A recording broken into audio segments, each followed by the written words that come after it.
What's going on, guys? Welcome back to Poolside Chat. My name is Todd. Got yet another amateur pool match to review with you. Continuation of the APA Double Jeopardy from last video. Still playing Tanner. Now we're switching over to 9-ball. Little different angle of the table. I actually kind of like this one, but so I'm still playing Tanner. He's a 6, an 8, and 9, where I'm a 7 and 8, and I'm an 8 and 9. So 65, 40, 46 race. And somebody finished without needing all the balls. Therefore, we're going to go ahead and take a free rack. You know, dollar a rack, why not? But I won the flip. It's my break. And looks like a whole lot of nothing.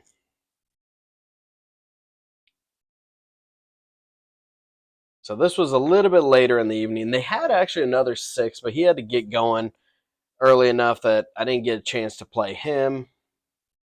Maybe next time. We'll see. We shall see.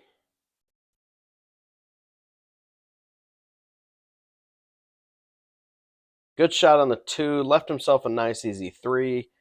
He just has to really control the cue to where he can leave between that 11-6 window or pull clear back to head rail, which you don't want to do. And I think that looks like it'll do. So this is the scratch shot that you see so many amateurs play, where they just hit center, maybe try to hit top, and they just cut this in, and that little bit of angle scratches. So you have to counter it with either a little bit of right, a little bit of left, a little bit low, like anything but just straight top, essentially. And beautifully done. Good speed. Actually, didn't want to be over the 10, but he's a big dude.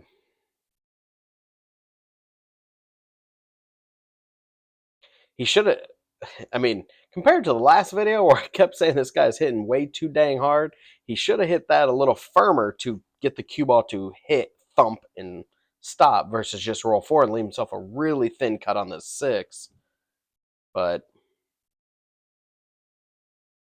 ooh, might have detected a little bit of arm movement on that one, like the way he kind of, I don't know. I think he kind of chunked that one.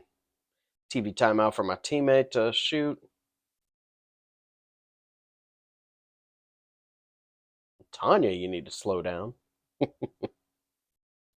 All right. There we go. So the fact that he needs 2/3 of the balls that I do, I got to pick up all 6 of these just to keep it even. And by that, I mean, oof. If I make that ball, I'm good. Then you just make the 1, come right back over for the 10. Like it was all but solved, and I just got real behind that. Oh, Tanner. He said, hold my beer. I can do that, Todd. All right. So I can hit this nice and full right there, still get it to drop, because too thin, the cue ball is going to go down and scratch.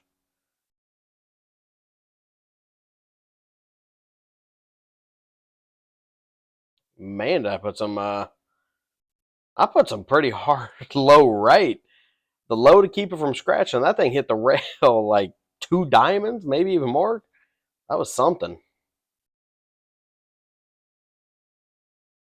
Need that to be a little bit harder. Oh, guys, I got to restretch.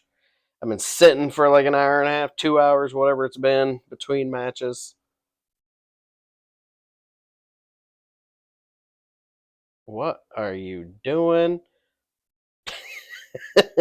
Try to throw a little body movement in it. All right, just got to bank this. Bank it. Nope. Quick little hand throw up. Accidental safe.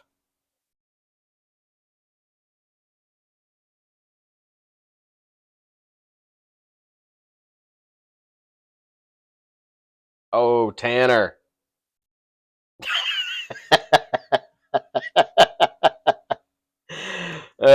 He was gonna give it to me. He was gonna just whack the ball and strike one, buddy. Strike one. Got to keep your eye on the ball.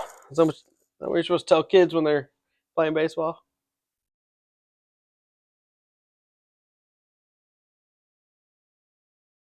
So I'm definitely putting a lot more power on this break, trying to get some movement, and still dry as can be.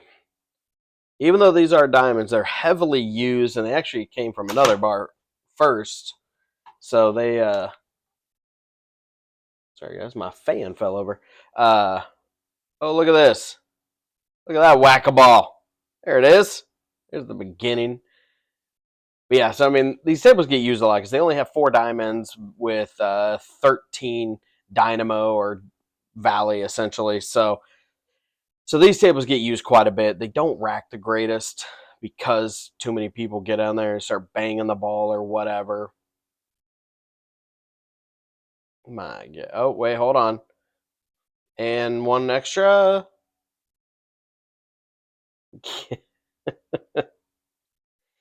There's a very awkward 3 points. Just smash the one hard enough into what, 3 rail back and forth bank, and then just played whack a ball to drop the 9. Uh,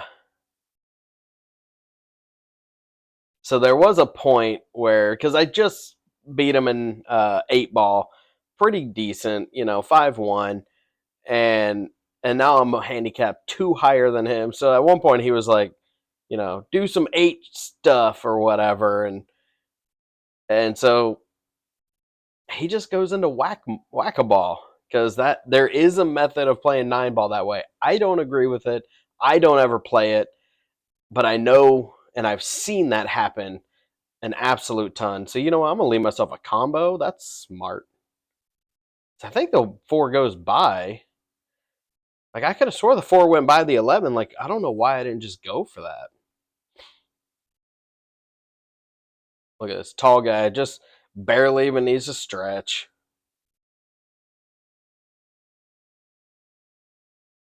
Oh, that's actually a really good save. Man, where was that in 8 ball, Tanner? Come on, dude. Most people, not saying everybody, but most people treat 9 ball like run out pool. And 8 ball is where you usually kind of play a little bit smarter. So I tried to kick around that 5 and just didn't get enough spin, didn't put enough on it.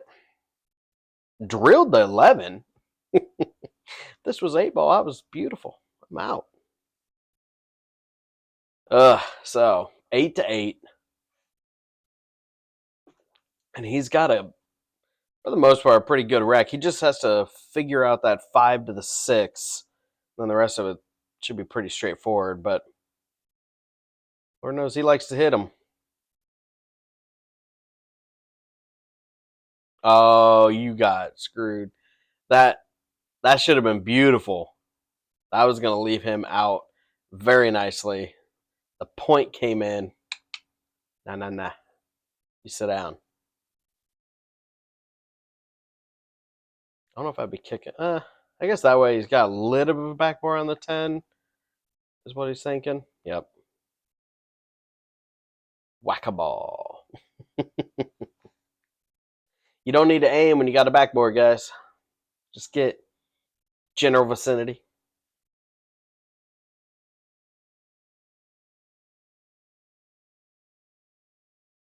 Good Lord. So the overpowered shots are back. Definitely hit that way too hard. All right. I gotta cut this 8. Oh, banking it. Come on. I thought that was looking good. I should have cut that though. I think I should have cut it. So I gave him another, and I mean, he overcooked it. Dogs are barking upstairs. Somebody must be nearby. Dog walker or something. Oh, 15. Where are you going?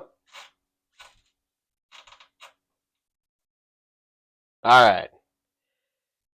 Let's pick these up. Let's tie this back up at 11 because I need to run away with this.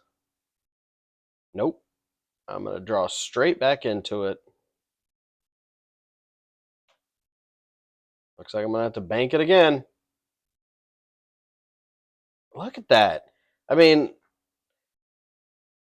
it just hits the rail one time and automatically just I'm giving to him out of frustration. Like one rail bank, and then it just immediately starts going back the other way without. I didn't hit spin. That's just frustrating.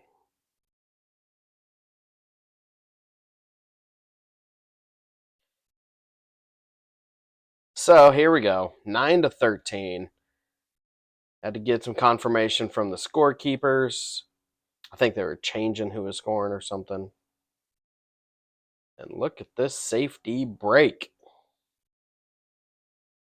Oh, I remember the shot. You guys want to watch this?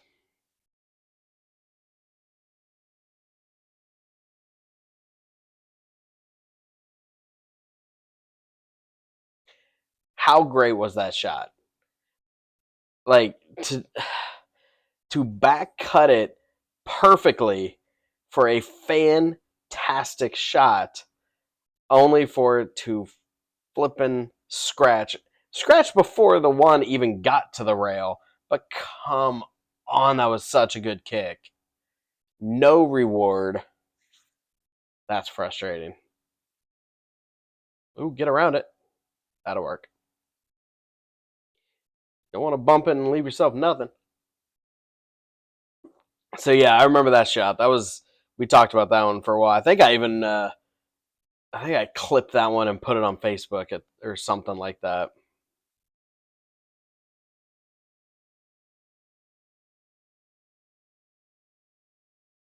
Tanner. Ooh, a little bit of point to help me out.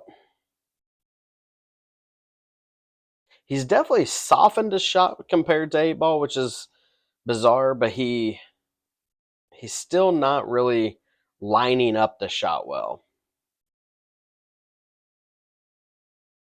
All right, so I left myself an angle here. I'm trying to go off the side rail and crash into that 8 and separate this. And instead, I get right into the 9. I need just a hair more spin, and that could have been a thing of beauty.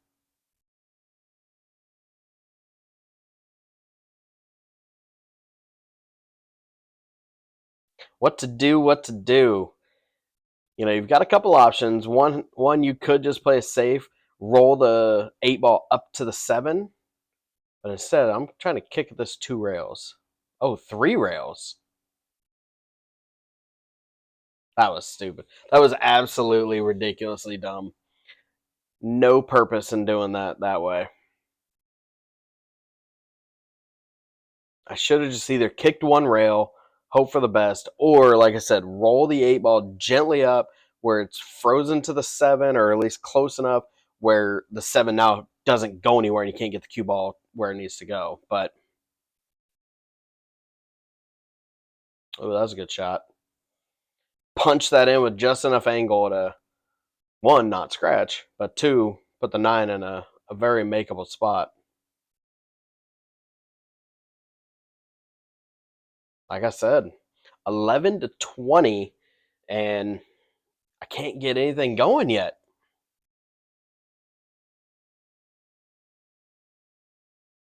Just can't get it going.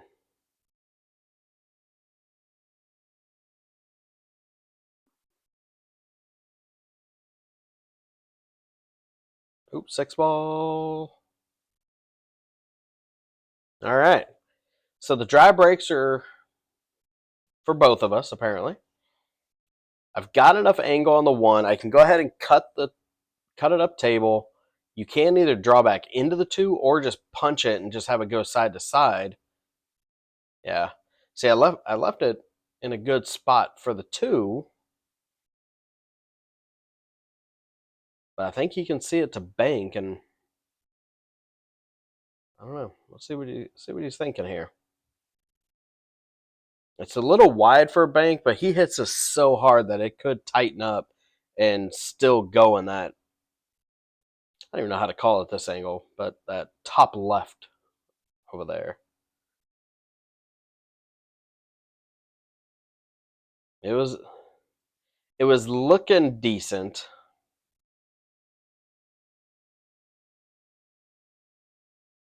I don't like this because if I remember correct, I'm trying to combo that 1-4. Problem is that 1 ball is just going to just sit. Actually, the 1 ball did move, but the cue ball got far more action than I really wanted. Because now, I'm trying to play it safe here, get the cue ball back behind the 1, or excuse me, behind the 9. Don't you go, don't you go. And even then, I think I bumped the 9 ball a little bit too much to give him an opening. Nope. I got him hooked. So now he's got a kick at it. Good try.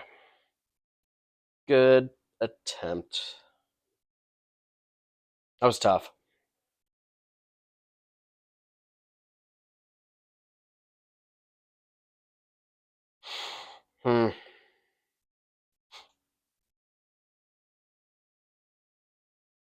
So I'm leaving myself an angle so I can just punch it, get it up table, and the cue ball still should roll just on the left of the 8 ball. Don't know if I like this shot. It's either that or I'm going to put a little low and then just try to 2 rail back out for the 2. Yeah, I'm putting a little low to punch it back out.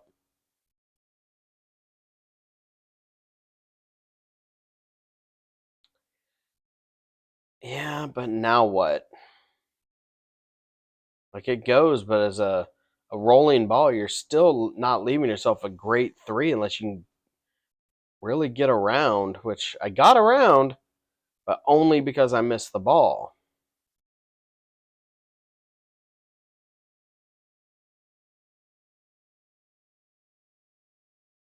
I don't even know what I'm talking about over there, but somebody's got my attention.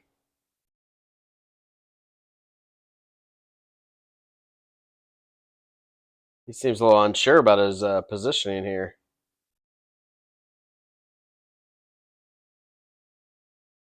Also, notice he's one of those players that his forearm is underneath his elbow, but his wrist is bent. So that means your cueing is going to be just that little bit off. See, you can even see it right there. His wrist is bent. And Todd comes firing out of his corner.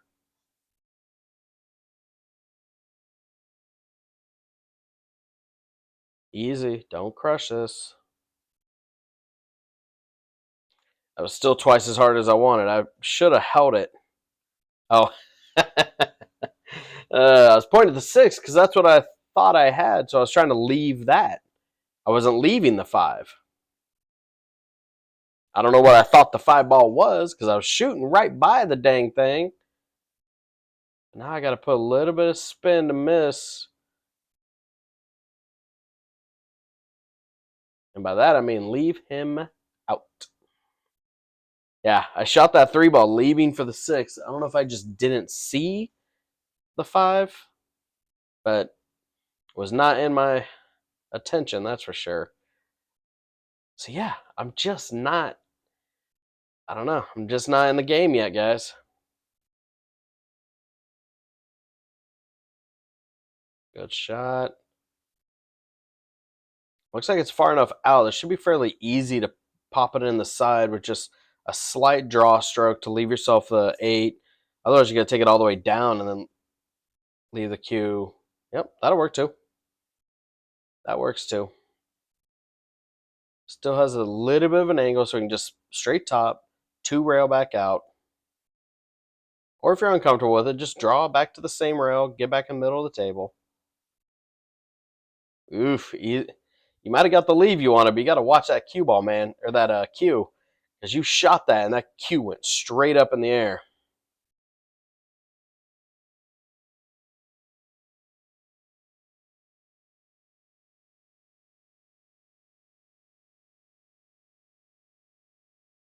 I mean, I'll take all the free points you want to give me because Lord knows I need help. I'm definitely not getting a good break. So you'll if you watch my videos, you'll see when I start getting bad racks or a bad table, I'll break more from the side rail, and then drop the one, and that's it. So I've got to look at the two. The only problem is it looks like I've got a bit of an angle, so to try to leave for the three might be difficult. Unless I can just straight stop it. Oh, oh, that was pretty. You know, I remember this rack because there's a shot here in a second. Actually, I might have just called it right there. Um, Wondering, playing 9 ball, and that's what I asked on Facebook. I took a screenshot of this rack, and I was like, how would you play this?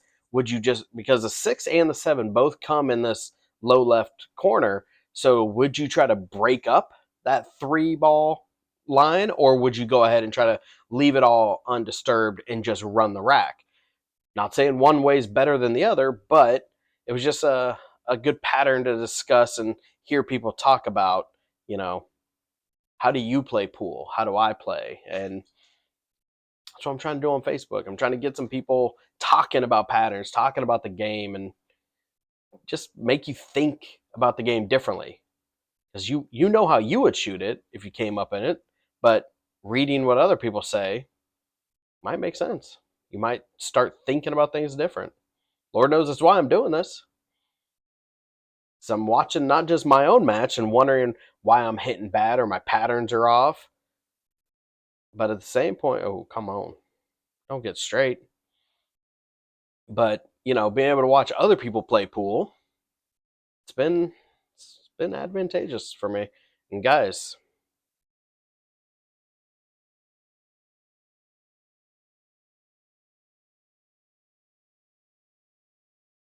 see what happens if I just stop talking about the match and just start rambling about pool? What a break and run. There we go. 9 ball break and run. Couldn't do it in an 8 ball. But I got the 9 ball.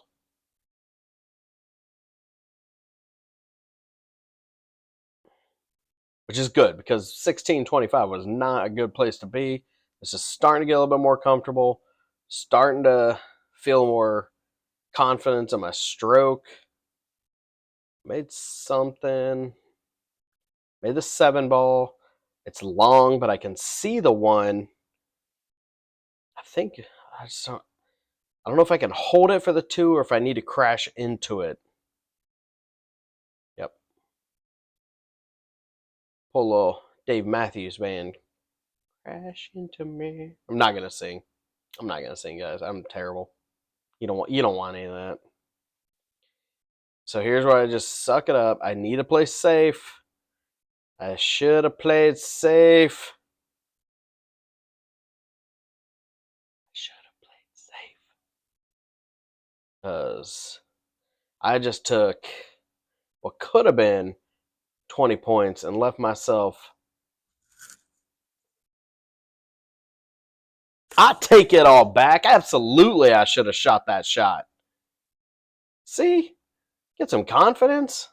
Start stroking that ball.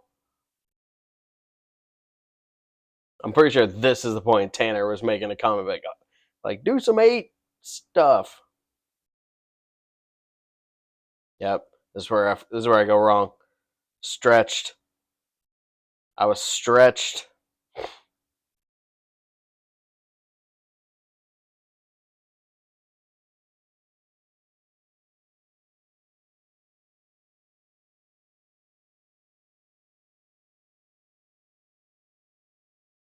I hit that all kinds of bad. Look at this. Gonna just leave him with some cherry picking. Yeah, that 5 ball. I was so stretched that when you're so worried about getting out and doing what, making the line, making a smooth stroke, it's harder to focus also about your power, and I just way overdid it. Therefore, what could have been a 20-0 double back-to-back break and runs, I just gave away 4 points. That's an 8-point swing. That's 4 points I don't get. That's 4 points he gets. That just gives him the gap. And look at that. I was running away with it. Ugh. Should be 36-25. But it's not.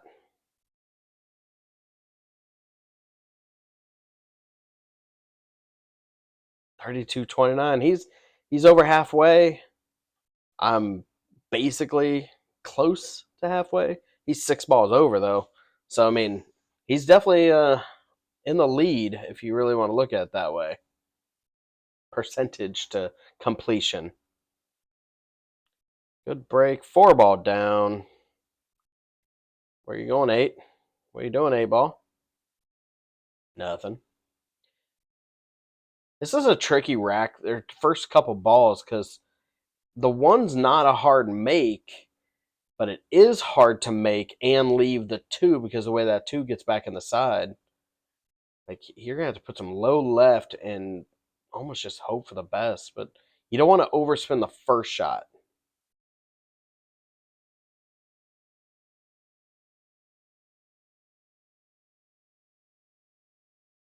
And again, then you have the 2 to the 3. I didn't pay attention to that yet.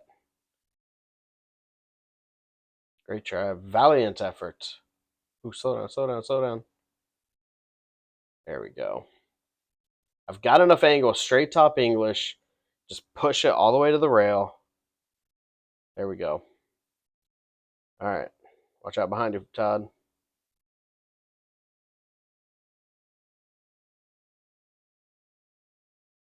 This is where I need to be walking around. Just take another angle. Just consider my options of how do I want to hit this 3 to leave the 4, or excuse me, leave the 5. I'm trying to draw it too hard. Far too hard. Slow. Guys, that was a good shot. That was very well controlled. I like it. Oh, that's where I went wrong right there. That's where I went wrong right there. Ooh, 2 rail? Not even going to look at it? Come on. What?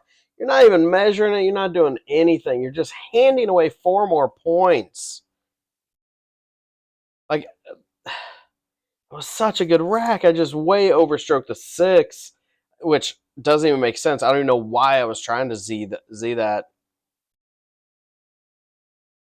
That is 2 4-point runs that I gave my opponent. That's 16-point variation. That is the difference of winning and losing your match right there. Well, I say that. He's still got to make this 9, but because he sure didn't leave himself a good one. Never mind, drilled it. 16 points. That should be 8 less for him, 8 more for me. I mean, 44-27 sounds a heck of a lot better than 1 ball. Because, I mean, I'm now in stroke. I'm now shooting much, much better. And just that little bit of focus difference. Whoa. That 1 was, couldn't decide between it and the 5 and the side. 3 balls down. He can see the 1, but this ain't a gimme. He's got to bank it. I'd still play the safe, roll that cue ball back behind the 9. Instead, he went to the other side. Still left me somewhat hooked. I can see the 1, but now I'm going to have to combo where it's actually a bit of a back cut. Back cut the 1. As long as you don't hit it too hard, medium speed, get the cue ball mid-table, you should be fine and you should be out of these couple balls, that is. Just like that. But not on the rail. Stupid. I think I'm just going to slow roll this. Get behind the 2 because I have a little bit of an angle. Yeah, I remember that this is where I went wrong. I'm trying to thin cut the 2 and make that 5. And I hit that thing incredibly too thick. I was just trying to paper cut it. I should have just comboed it fairly firm to get the 2 to hit the 5, get it out here, at least towards this bottom right, this pocket right here. But instead, I left that. Oh, look at this. Slopping it. Whack-a-ball. Whack-a-ball. Keeps him in the game. Keeps him shooting with a duck. I think the 6 goes by 2. So, I mean, that's the 2. I mean, that's four more points, guys. That is the epitome of my game, and that is what I'm glad I'm seeing this. I'm not going to lie. Like, I'm not just trying to beat myself up and just think, you suck at rotation. This is the stuff I need to see so that way in my next match when I'm playing 9-ball, I can remember that and tell myself, get your head out of your and get after it. He left himself a good angle. This is the one time I'm going to recommend punching this center ball nice and hard. Get at that 8-ball. Oh. Hit the bejesus out of it.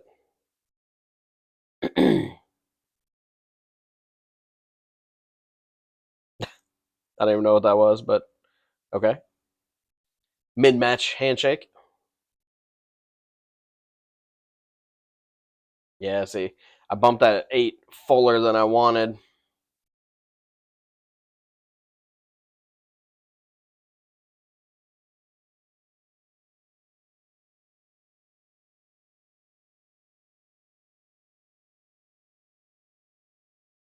Yep, I had it.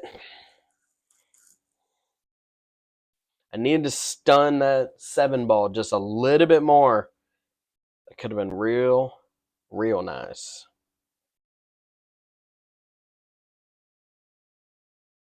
Ooh.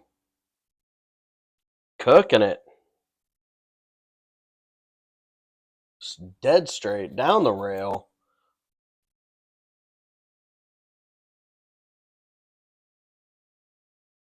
Drilled it. Great shot, Tanner. Great shot. So yeah, 39-42. 3 racks in a row that I've given him at least 4. That one might have been arguably 6 or 7. So 2-ball down. 5 getting in the way. 5 is absolutely in the way. But he made 2, so he only needs 2. He needs 2. I need too many. So at this point, I'm just smashing it. I'm going to hit that 1-ball. Because, I mean, it looks like that 5 is almost wired. Yep.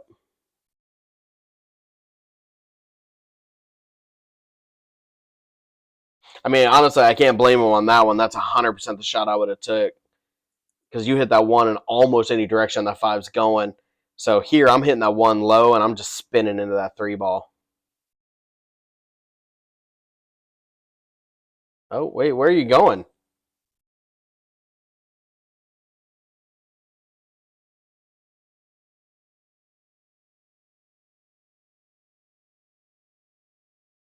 That's how it ends, guys. That is the epitome of 9-ball. APA 9-ball, that is. Because, regular 8-ball or regular 9, you still got to get down to get the 9 in. But APA, it is what it is. You just got to get your points, and sometimes whack-a-ball will get it to you.